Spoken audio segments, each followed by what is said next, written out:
Hey, bonjour tout le monde, c'est Ricky, j'espère que vous allez bien. Bienvenue à cet nouvel épisode du Challenge Protection. Aujourd'hui, on joue Tornade contre Strife. Comme à l'habitude, si vous voulez aller directement à la partie, il y a les chapitres en bas du vidéo. Et sinon, on va parler de Tornade. Donc, Tornade, en fait, le deck que je voulais vous présenter aujourd'hui, c'est pas celui-ci. C'est un deck qui ressemble énormément au deck de Merlin qui avait présenté au mois de mars pour les decks de Merlin sur la chaîne de Marvelous, que je vais mettre dans la description. Allez liker. C'est vraiment deux bons decks qui vous présentent au mois de mars Merlin. Et je crois qu'on a beaucoup de similitudes, vraiment par coïncidence, parce que Tornade en protection, je crois que il y a le deck building se fait naturellement. Et vous allez comprendre. Donc là, aujourd'hui, ce que je voulais faire, c'est vraiment faire un deck à côté. Parce que le deck que je voulais vous présenter, c'est aussi un deck que je vais jouer en multi avec des amis pour la prochaine campagne d'X-Men qu'on va faire. Et donc, tant qu'à montrer un deck que Merlin avait déjà montré, pour ceux qui suivaient les deux chaînes, je voulais faire quelque chose de différent. Donc, ça sera le deck que je vous présente aujourd'hui, avec des cartes en plus qu'on ne voit pas souvent en protection. Donc, je pense que ça va être intéressant de voir ça et d'essayer ça. Donc, Tornade, pourquoi je dis que c'est facile au niveau de la création de deck, c'est que pour ceux qui ne connaissent pas le personnage, nous avons 4 cartes climat. Donc, on a un deck climat et une carte qui est orage ici, que tous les personnages ont plus 1 de dégâts. Donc, quand on voit ça, on dit on est en protection, plus 1 de dégâts. Ce que je veux, c'est avoir plusieurs personnages, évidemment. Donc, quand on parle de plusieurs personnages, on pense en protection à le multiple. Pourquoi? Parce que le multiple, quand vous le jouez, vous allez chercher les autres A multiples du deck, et de votre main, pas de votre défausse, et vous les mettez en jeu. Donc, c'est pour un personnage qui a seulement 2 points de vie, 1 d'attaque, 1 contre, c'est pas très bon, mais d'en avoir 3, ça devient intéressant, et surtout maintenant, s'ils ont plus 1 d'attaque, donc ça fait 6 d'attaque, si vous le gardez en vie, prochain tour, vous pouvez faire un autre 6 d'attaque, en plus de tourner en orage, qui fait un plus 2, donc c'est quand même un 14 de dégâts. C'est un pensez-y bien. Le multiple, on en a 3, donc ça prend l'entièreté de nos alliés. Donc, ce qu'on va se dire, OK, comment on peut augmenter nos alliés? Eh bien, avec Utopia, on joue en X-Men, donc profitons-en. Donc, Utopia, chacun de nos personnages peut avoir, qui ont le trait, si on a tous nos personnages, nos alliés ont le trait X-Men, on augmente notre limite d'alliés de 1, et après qu'un allié X-Men est entré en jeu, on va l'incliner pour redresser notre personnage. Donc, c'est excellent. Là, vous allez me dire, ouais, mais Ricky, le multiple, ce n'est pas un X-Men, c'est un facteur X. Il y a un facteur X ou X-factor. X-factor, je pense que c'est un errata, mais en tout cas, bref. Donc, il y a le facteur X. Eh bien, on a une belle carte qui est les enfants de la tombe, qui nous dit, en fait, c'est un max par joueur, que tous les personnages qui ont X-factor, X-force, X-men, qu'on contrôle, ont maintenant le trait X-factor, X-force ou X-men. Donc, en ayant ça, on est correct, ça vient enlever la contrainte d'Utopia et on peut avoir un allié supplémentaire. Donc, l'idée est très bonne. Par la suite, dans les autres cartes qui sont extrêmement fortes dans le deck de Tornade, on a la carte de Tornade qui nous dit, à chaque fois qu'on utilise la capacité spéciale, en fait, d'un climat, on peut incliner la carte pour redresser Tornade et surtout, ça lui donne plus 1 défense et le trait aérien. Donc, quand on pense au trait aérien, on pense à toutes les cartes qui peuvent aller avec le trait aérien. Donc, ce que Marvelous vous a présenté au mois de mars, c'est de jouer évidemment toujours sur ses gardes pour redresser notre personnage et retirer de la menace et aussi évidemment, l'acrobatie de haute voltige, étant donné qu'on a le trait aérien, ça augmente nos capacités. Et puisqu'on se redresse plusieurs fois, c'est intéressant d'augmenter nos capacités, surtout avec un entraînement spécialisé pour pouvoir augmenter une de nos capacités. Donc, ça, c'est des cartes que j'ai retirées, qu'on ne jouera pas aujourd'hui. Mais la cape, c'est tout de même très, très fort. Donc, si on veut jouer la cape, ça coûte quand même 3 au niveau de la cape. Donc, on a 2 façons. On peut la jouer naturellement ou avec un entraînement, on super pouvoir aller chercher la cape dans notre deck. Dans les autres cartes, en fait, qui sont un peu c'est du auto-include, évidemment, on a le X-Jet, donc X-Jet qui est extrêmement fort. On avait le Utopia aussi, donc on a 2 soutiens ici qui sont très bons. C'est pour ça qu'on va jouer de construire un soutien. Pour aller chercher nos soutiens, on en a 5. Puis, évidemment, on en a 5, mais on en a 3 qui sont très, très forts à notre synergie, qui est Utopia, X-Jet et les enfants de bâton. Dans les autres cartes, en fait, ça va être du cas par cas, et c'est ce qu'on va voir aujourd'hui. Donc, je me retire un peu du deck de Marvelous pour vous montrer ce que je veux vous présenter aujourd'hui. Aujourd'hui, on va jouer un deck avec 10 alliés. Et pourquoi on joue avec un deck avec 10 alliés? C'est parce que je veux tenter de jouer les protecteurs mutants. Donc, c'est une carte qu'on voit très peu souvent, puisqu'on a 2 contraintes. 1, on doit jouer en protection, et 2, pour jouer cette carte-là, On peut la jouer uniquement si on a le trait X-Men. Donc, ça contraint beaucoup. On a beaucoup de contraintes. On ne peut pas jouer ça n'importe où. Protecteur mutant, qu'est-ce que ça fait? Interruption de héros, défense, quand un ennemi attaque, on peut mettre en jeu un allié X-Men de notre main, l'incliner et le déclarer comme défenseur. Donc, on se rappelle avec les enfants de la tombe, ils ont pratiquement tout le trait X-Men. Dans notre cas, ils vont tous avoir le trait X-Men. Donc, on va pouvoir mettre en jeu un homme multiple. Une fois qu'il rentre en jeu, parce que c'est pas joué de notre main, c'est vraiment une fois qu'il rentre en jeu, on va aller chercher les 2 autres hommes multiples et on va bloquer, on va en perdre un, mais on va en gagner 2. Donc finalement, notre homme multiple qui coûte 4 va nous avoir coûté seulement une ressource. Et le personnage dans nos mains, on le comprend. Donc, ça, c'est vraiment très bon, mais tant qu'à les défendre, on va les défendre avec d'autres alliés qui sont très intéressants aussi, qui font des effets d'entrée de jeu. Donc, les autres que je vous présente, on va avoir des alliés avec tenace, donc avec ténacité, donc avec des états de tenace. On va avoir Warpath, qui est de base un X-Force, en plus qui va nous permettre de jouer nos événements dans le tour du méchant, ce qui peut être très fort, surtout dans le cas de Strife. On va avoir Armor qui rentre avec un état tenace aussi, Polaris qui peut avoir un état tenace, et on va avoir aussi Colossus. Donc, prenant en considération que si je joue cet allié-là avec un état tenace, je bloque, il ne meurt pas, donc c'est bien. Et étant donné que j'ai bloqué, j'ai envie de l'utiliser. Mais si je bloque avec le personnage, il est malheureusement incliné, donc je ne pourrai pas l'utiliser le tour suivant. C'est pour ça qu'on joue un hangar. Donc, hangar, après qu'un allié ait défendu, et s'il n'est pas vaincu, on peut le redresser. Donc, ça, c'est vraiment bien. C'est pas limité non plus avec le hangar. Les autres personnages qu'on a, évidemment, protection, la faiblesse, c'est un peu la menace, quoique dans le deck de Storm, c'est vraiment pas si pire parce qu'on a on n'a pas orage, mais plutôt c'est ouragan qui retire de la menace. Donc, on a quand même une carte qui nous retire de la menace, mais quand même, on veut retirer d'autres menaces. On va avoir le professeur X qui, en plus, permet de désorienter l'ennemi. Donc, on le connaît bien. Ça fonctionne super bien en plus parce que même si l'ennemi est robuste, comme dans le cas de Strife qu'il peut avoir, on peut redresser notre fameuse Ororo Monroe. Plutôt Tornade, parce que Ororo, elle n'a pas le trait X-Men. Bref, on va avoir lui, on va avoir Triage et Marrow. Donc, Triage, une fois qu'on rentre en jeu, on soigne 2 dégâts, un personnage X-Men, ça tombe bien. On a notre personnage Tornade qui est X-Men, et on a Marrow qui fait 2 dégâts en entrée de jeu à un ennemi. Donc, ça peut être un bon allié à mettre en jeu, défendre. Donc, on ne subit pas de dégâts, on fait un autre dégât, 2 dégâts supplémentaires, et on a défendu. Donc, ça peut être très, très bien de jouer ça de cette façon-là. Donc, c'est un peu le deck que je vous présentais. Les autres cartes qu'on a dans notre deck, on va avoir protéger et servir une copie. Ça peut être très intéressant. C'est un deck de 41 cartes. Si jamais vous voulez enlever une carte, vous pouvez enlever celle-ci. Mais moi, je l'aime bien. Une seule exemplaire, ça peut être très bien. Donc, c'est une carte avec Alliance Événement, interruption des héros. Quand n'importe quelle quantité de menace est censée être placée sur une alliance principale, on peut incliner un personnage X-Force et un personnage X-Men pour prévenir toutes ces menaces-là. Donc, un gros coup de menace, ça peut être intéressant, on les prévient. Et le petit bonus, c'est chacun de ces personnages gagne un état tenace. Donc, étant donné que tous les personnages vont avoir X-Force, X-Men, c'est facile à jouer. Ça, c'est grâce aux enfants de la tombe. Et pour le reste, ben en fait, c'est simple. On a 5 ressources doubles avec les pouvoirs de la protection, puisqu'on veut jouer le multiple facilement, Warpath aussi. On va avoir Né pour la défense. Donc, on réduit une carte au lieu de jouer Endurance et, par exemple, la veste blindée. Ça fait les deux pour 2. En plus, avec les pouvoirs de la protection, c'est plus facile.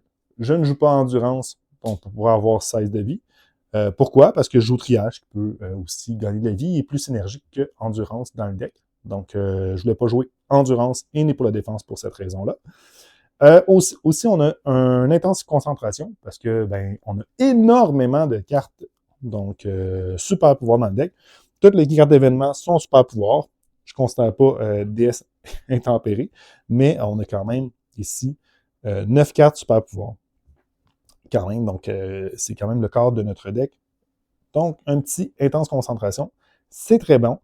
Et ça fait un peu le tour du deck de Tornade. Donc, un petit peu différent de ce que Marvelous a présenté avec les toujours sur ses gardes, acrobatie de haute voltige et l'entraînement spécialisé. Dans les autres cartes qu'il y avait le IPAC. IPAC, c'est un couteau à double tranchant. Pour ça, je l'ai retiré. Et Vega, parce que Vega, ça fonctionne un peu moins bien avec les protecteurs mutants. Donc, il est très fort, là, il a quand même 3 points de vie, 2 d'attaque, il est quand même bien, mais c'est moins synergique, donc c'est pour ça qu'on les a retirés. Donc, on va voir ça à l'instant contre le méchant Strife. Pour la mise en place puissance incontrôlable, la manigance principale nous dit de mettre en jeu sous notre contrôle Hope Summer, donc merci beaucoup, puissance incontrôlable. Et en jeu, on met aussi dans les griffes de Strife, avec une icône de crise, il faut faire attention. Sinon, Strife nous dit, une fois révélé, chaque joueur défausse des cartes du dessus du deck rencontre jusqu'à temps qu'on défausse une amélioration psionique, ou plutôt un attachement psionique, et on le révèle. Donc, on va mélanger le tout, et on va révéler jusqu'à temps qu'on trouve la première carte, donc ça tombe bien.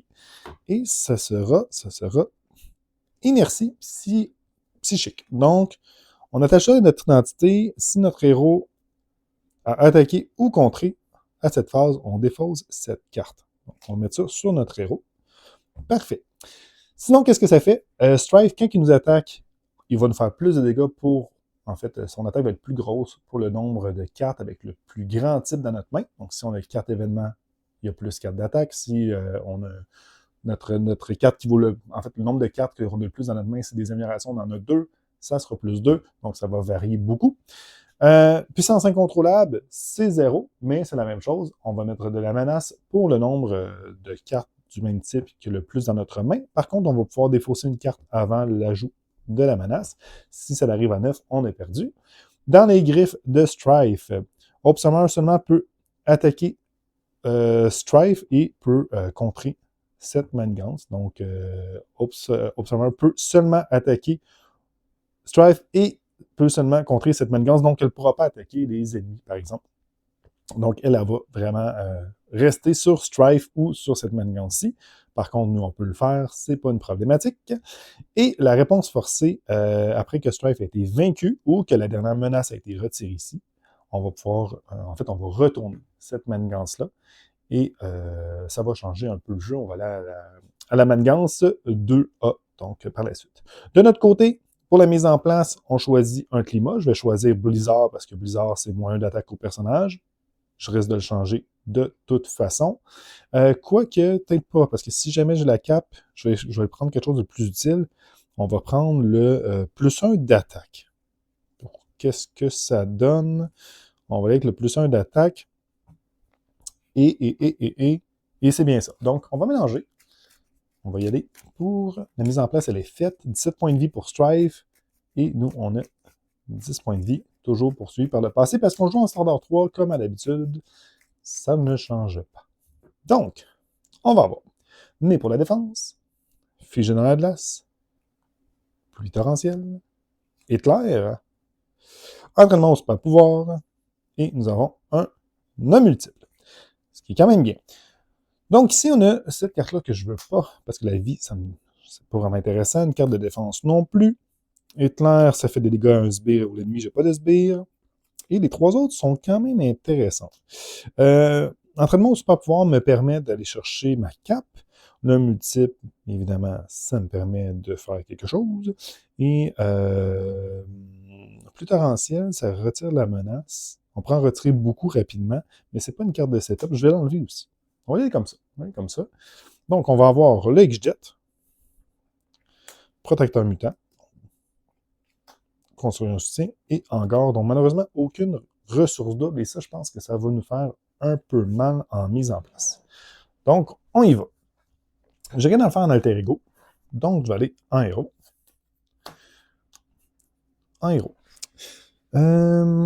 Donc, j'ai moins 1 de contre, moins 1 d'attaque. OK. Pourquoi peut-être plus torrentiel aurait pu être pratique? Est-ce que je joue quand même le multiple? Je pourrais, mais j'aurais une carte qui ne me sert à rien. J'ai pas de ressources doubles. J'aurais vraiment nécessairement une ressource double pour pouvoir au moins aller chercher entraînement super pouvoir. Là, c'est ça qui me bloque un peu dans ce départ de partie un peu étrange. Si je joue le X-Jet, je peux jouer construire un soutien, ou plutôt un entraînement de super pouvoir. Ouais, j'étais un peu mal pris, c'est pas un super bon départ. Bon.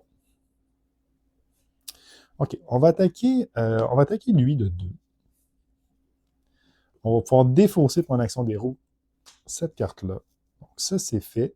Hope, on se rappelle, elle a notre contre et notre attaque. Le multiple pourrait faire beaucoup de dégâts. Est-ce qu'on retire? Ah non, parce que si on retire ça, ça va de l'autre côté. Il faut retirer de la menace. Parce que dans les griffes de Strife, quand on retourne de l'autre côté, les menaces ici, on les replace de l'autre côté. Fait qu'on veut gérer la menace. OK. Ça m'embête un peu. Les ressources, c'est bon. La cape, ça pourrait être bien.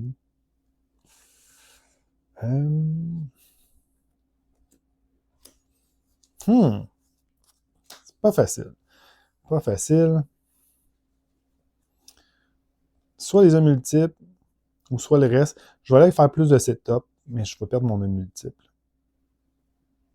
En même temps, il me permettrait de défendre. Ah, let's go. On va aller avec le multiple. Donc, on va jouer le multiple. On va se défausser ça ici. On va garder en entraînement super pouvoir pour l'instant. Puis en même temps, ça va nous permettre de filtrer notre deck. Donc, pourquoi pas? On se rappelle que Hope, elle ne fait pas partie ne compte pas dans la limite d'Ali. Donc, on va aller chercher les autres A multiples.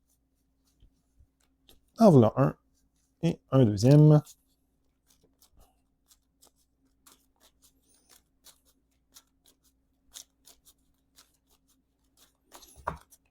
Parfait. Si on garde ça dans notre main, ils vont attaquer. On va foncer 9. Ils vont faire 6 de dégâts. Donc 9, se prendre un dégât constitutif chacun. Hope, tant qu'avoir un contre, elle va aller aussi attaquer de 3. Elle a 6. On va tourner en rage pour aller chercher Ouragan. Une fois que ça rentre en jeu, on va retirer 2 menaces ici. Et ça va être tout. C'est pas le meilleur de début, mais maintenant, il est déjà à 16 points de vie. Est-ce qu'on garde en premier super pouvoir? Je crois que oui. Donc, une ressource double, déesse des intempéries, une autre ressource et armor. Correct. Tour du venin. En ce moment, la carte que j'ai le plus, c'est... J'ai un de chaque. Ah non, j'ai 2 ressources. Donc, il va avoir 2 menaces sur la manigance principale. Il va attaquer de plus 2. On va bloquer avec un nom multiple. Donc, il va attaquer de 1 plus... Ben, en fait, de beaucoup. Ça faisait 5. Un nom multiple qui meurt. Il nous en reste 2. Parfait. Ensuite, carte de rencontre, on va avoir un méchant qui va être Thumbelina. Réduit de 1 la quantité de dégâts que Thumbelina subit à chaque attaque, sauf si l'attachement a le trait minuscule. Sauf si l'attaquant a le trait minuscule, ce qui n'est pas le cas. Une fois révélé, renvoyez dans la main de son propriétaire l'amélioration que vous contrôlez ayant le coût le plus élevé. J'en ai pas. Donc, tant mieux, dans un certain sens. Tant mieux. C'est à notre tour. Elle, il faut la tuer. Il faut la tuer, donc on va la tuer. On va... est-ce que je peux... Je pourrais jouer mon entraînement super pouvoir avec ma carte immédiatement, mais c'est pas pressant. Ce qu'on va faire à la place... Je ne veux pas nécessairement tuer Strife tout de suite, parce que ce que ça va faire en sorte qu'on va retourner tout de suite, puis en ce moment, j'ai 8. Et on a une autre manigance avec moins de menaces aussi, pour moins de seuil de menaces. Donc, ce que je veux faire plutôt, c'est qu'on va tourner en attaque encore. Ouais, je vais retourner en attaque. On va faire 2 dégâts à un ennemi, qui va être elle. C'est pas une attaque, quand on tourne comme ça. C'est juste un spécial. Parfait. On va aller... On va aller faire un 3 de dégâts sur lui. Ah non, pas ça, pas en tout. Oui, on va faire un 3 de dégâts, mais avec Hope. On va essayer d'optimiser. On va faire 3 dégâts ici de réduit de 1. On va le tuer. Parfait. Ensuite de ça, on va utiliser déesse des intempéries pour retourner de l'autre côté en ouragan. Retirer 2 de menaces ici. On va jouer Armor et on va jouer Entraînement super pouvoir. Ça, c'est beau. On pourrait aller chercher la cape, mais j'ai déjà utilisé ma capacité. Ouais, elle s'est inclinée. Elle a un état tenace. Donc, on va la garder comme ça. Parfait. Les autres, je vais aller les tuer pour retirer de la menace ici. Quoi qui permettrait plus de bloquer. Quoi, ça va. Effectivement, je pourrais juste bloquer tout le temps, puis ça pourrait être mieux. En ce moment, je suis correct encore. On va attendre un tour. Fait qu'on va laisser ça tel quel. On va se redresser. On va piocher Marrow, notre cap, plus torrentiel, une ressource double et éclair. Parfait. Donc, en ce moment, on a 2 événements. C'est ce qui est encore le plus. Donc, on commence 4 ici. On ne défaussera pas nos cartes. 4 ici. Lui va nous attaquer. On va bloquer avec Armor. Donc, il attaque de 3 plus 2, 5. Le tenace va s'enlever. On ne va pas l'oublier, mais elle le riposte. Donc, on va lui faire un petit 1 de dégâts. Parfait. Est-ce que j'avais attaqué pendant le retour de 2? Non, c'est correct. Parfait. Il n'y avait pas riposte quand je l'ai attaqué. On y va pour claustrophobie. On peut passer sous une forme d'alter ego. On ne pourra pas changer de forme. Puis on va incliner elle pour retirer ça. Parfait. On va le faire. On va aller de notre côté. C'est relativement simple. Parfait. Passer sous forme d'alter ego. Vous ne pouvez pas changer de forme. Incliner Oro Monroe. Retirer ça de la partie. Ben, ça me va. On va retirer ça de la partie. On va retourner en Mademoiselle Tornade. Là maintenant, c'est à savoir, est-ce que je retire 3 et 2? Je crois que oui. On va utiliser 2 ressources pour jouer. Non, pas comme ça. On va utiliser Hitler et la cape.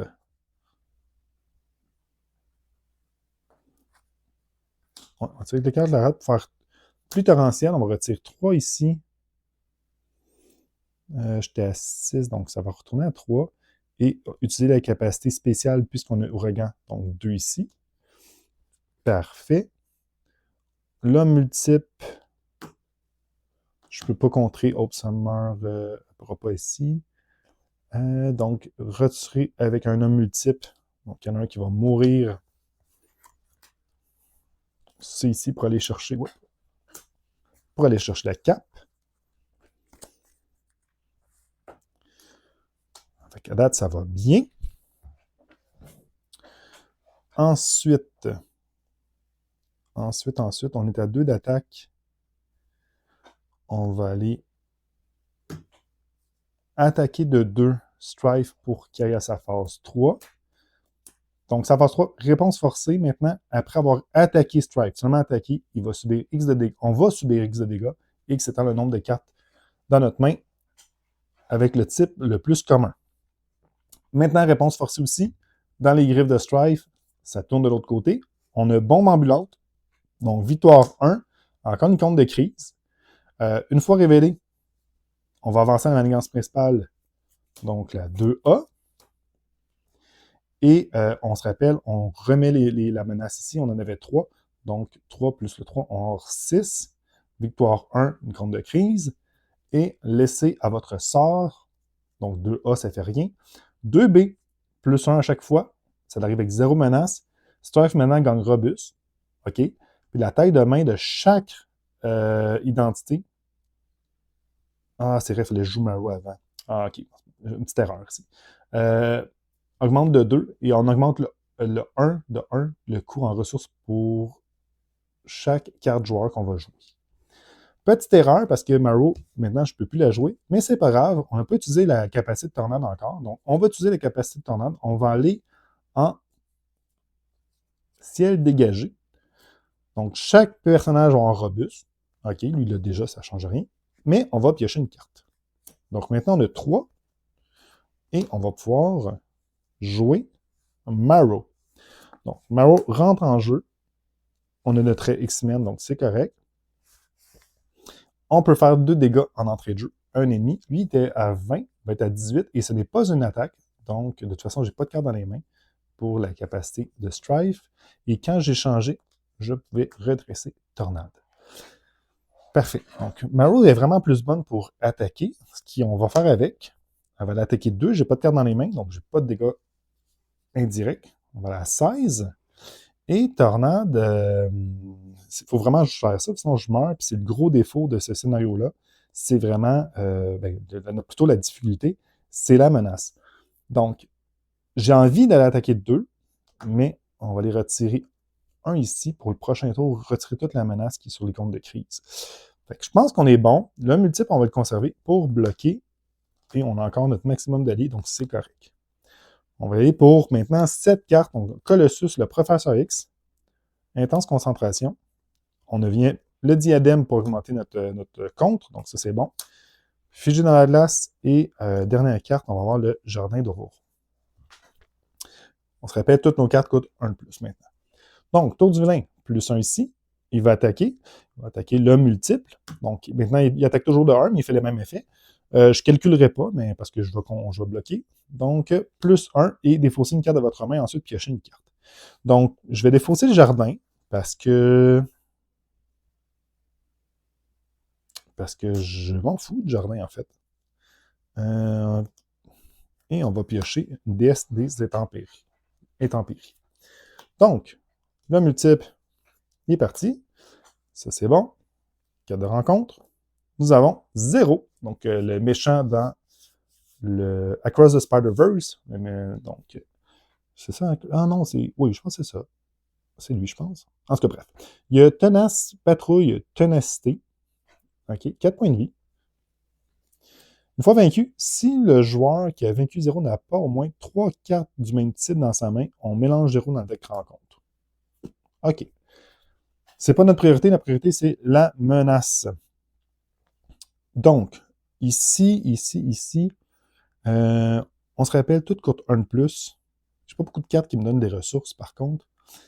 Donc, ce que j'aimerais jouer, on va voir qu'est-ce qu'on va jouer en premier.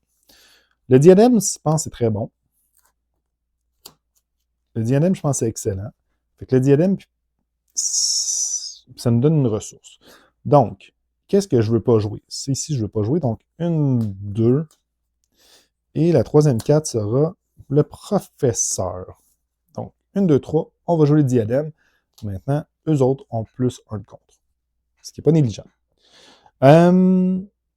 Dans ce cas-ci, ce qu'on va faire, Armor va aller attaquer pour enlever le contre.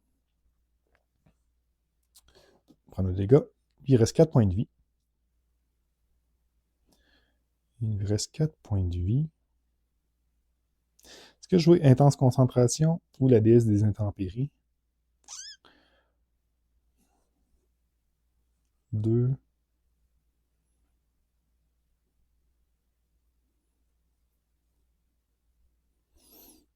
Parce que je ne pourrai pas jouer les deux. Si je joue ça, ça va me coûter ces 3 ressources-là. Il va me rester une carte. Ouais, on peut peut-être faire ça comme ça. 16 points de vie. OK, on a fait ça. On va aller en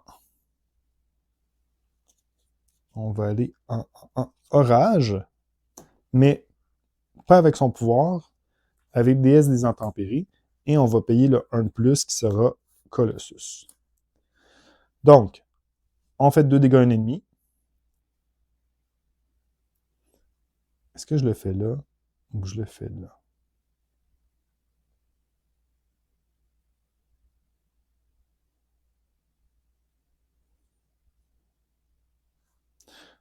OK,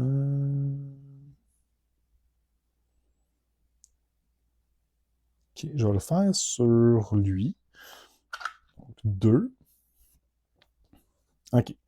Marrow va aller attaquer de 3 Strife. Va aller à 13. Je pourrais faire 6, mais non. On va faire ça comme ça. Elle va mourir. Je peux faire un 9, donc je ne pourrai pas le tuer, c'est aussi. OK. On va aller faire 3 dégâts sur 0. On se rappelle ça, je l'ai toujours dans les mains. On va changer pour aller en ouragan. Retirer 2 de menace ici. Redresser ça. Et contrer de 4 ici. Il n'y a rien une fois déjoué. Donc, on retire ça. Ça claire. J'ai ça dans les mains. Je vais le conserver, je crois. Donc, on va l'aider comme ça. Et on va avoir déesse des intempéries, pluie torrentielle, protecteur des mutants, ça peut être bien. Oh, avec Polaris. Warpath, encore mieux. Et on a une ressource double. Donc, ça vaut la peine. Là, je vais pouvoir faire des choses peut-être un peu plus pratiques. Et on se rappelle, j'ai riposte 1. Donc, c'est bien. Donc, je vais le bloquer avec Warpath à la place. Donc, plus 1 ici. Lui, il est censé attaquer. Il attaque. Donc, on a protecteur de mutants. Je joue cette carte si on a le trait X-Men. Parfait. Quand un ennemi vous attaque, ce qui est le cas, mettez en jeu un allié X-Men. Donc, on va payer le 1 avec... tout nous coûte 1 de plus. Donc, on paye 2 de ressources. Pour jouer en jeu un allié X-Men, qui va être lui, qui gagne tenace, et qui nous permet, en fait, de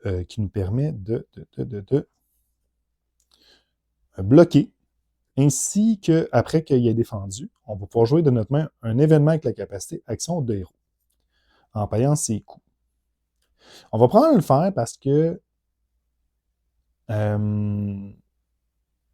ça dépend des cartes ici. S'il rajoute de la menace pour le nombre de cartes dans nos mains ou des choses comme ça. Fait que là, il attaque, on va les bloquer. Parfait. Donc, c'est après avoir bloqué. Oui, parfait. Après avoir défendu. Donc, il nous attaque, plus 2.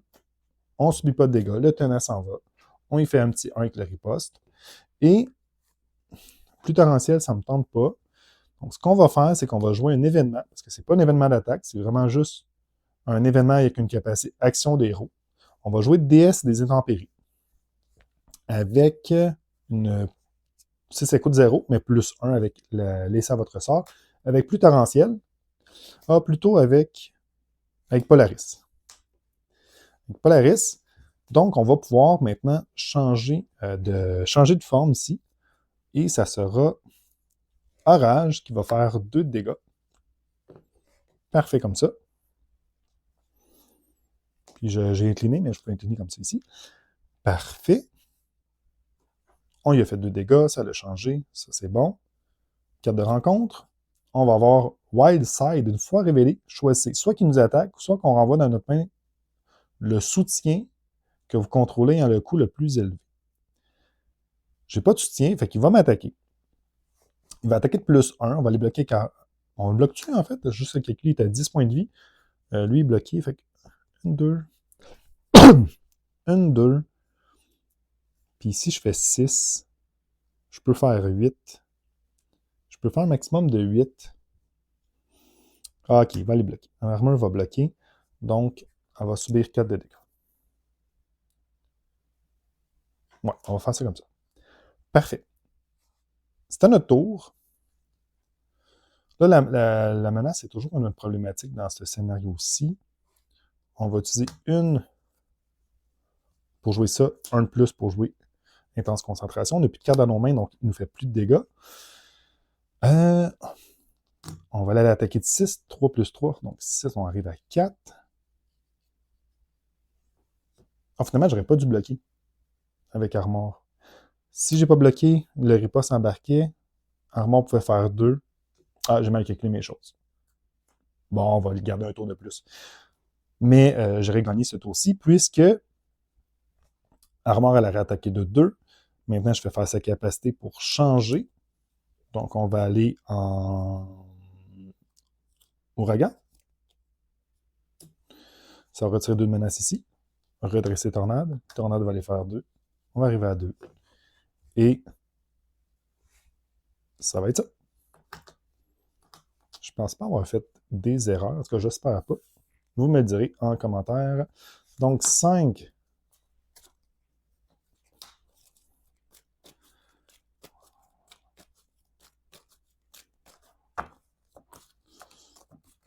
Il va me manquer 2 cartes. Donc, tour du vilain, 1 ici. Ce qui pourrait être bien, c'est la carte de défense qui nous dit que Strife et ses ennemis ont moins 3 d'attaque. Donc, Wildside ferait en sorte qu'il ne nous attaque pas.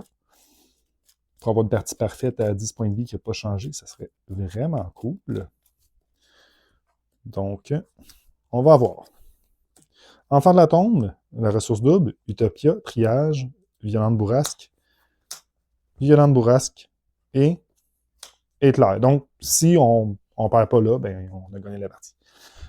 Donc, lui, on a monté ça, il va nous attaquer. On va bloquer avec, parce qu'il nous attaque de, on se rappelle, 1, 2, 3, j'ai 3 événements. Donc, il nous attaque de 4.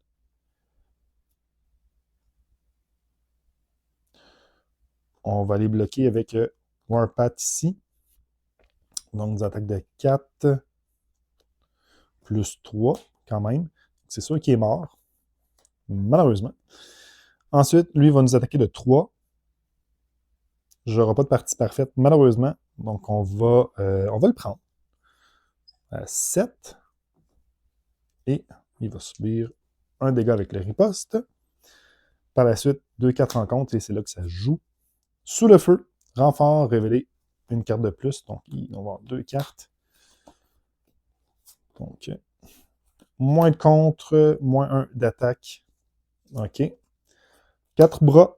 Réponse forcée, il n'y a rien d'autre, mais il y a une réponse forcée. Après qu'il nous ait attaqué, on va défausser des cartes de notre deck et on va avoir onde télékinésique. Une fois révélé, renvoyez dans votre main une amélioration, un soutien que vous contrôlez. Et il va s'activer contre nous. Une amélioration, un soutien qu'on contrôle. Donc, ce sera une amélioration. Donc, j'ai toujours 3 événements. On va bloquer, parce que je ne veux pas mourir. J'ai 2 de défense. Donc, il va nous attaquer de 1 plus toujours 3. Donc, il est à 4. 4 plus 1. 5 moins 2, 3. Je vais aller à 4 de dégâts. Je suis à 3 points de vie. Un riposte qui embarque de 1. C'est à notre tour et ça va être assez simple. Je vais juste changer de climat pour aller faire un 2 de dégâts à un ennemi. Et c'est terminé. Petite erreur, le tour d'avant, on avait une partie parfaite avec 10 points de vie. Ça aurait été bien, donc de ce côté-là, mais c'est pas plus grave que ça. Donc, c'était le deck de Tornade contre Strife. Ce que j'ai aimé, c'est qu'on a vu un petit peu le Warpath avec notre fameuse carte protecteur mutant. Donc, ça, c'est bien. On n'a pas vu Utopia avec les hommes multiples, mais c'est pas grave, ça donne une bonne idée du deck, quand même assez rapide. Donc, comme partie en moins de 25 minutes, 1 minute, demi-heure, donc pour la partie. Vous direz ce que vous en pensez. Je vous rappelle, allez voir le deck de Merlin, vraiment un deck que j'apprécie. C'est le deck de mon deck campagne aussi. Donc, que je vous ai mis en commentaire, mais pas en commentaire, mais plutôt en description. J'espère que vous avez apprécié la partie. On se revoit probablement dans 2 semaines pour un autre challenge de protection. D'ici là, portez-vous bien, jouez bien, likez. Donc, au niveau de la vidéo, si vous avez apprécié la vidéo, mettez en commentaire les erreurs que j'ai faites. Et sinon, ben, dites-moi si vous avez aimé le deck aussi. C'est toujours apprécié, je vous lis. Donc, merci du fond du cœur. Je vous souhaite une super belle fin de journée. Attention à vous. Ciao, ciao.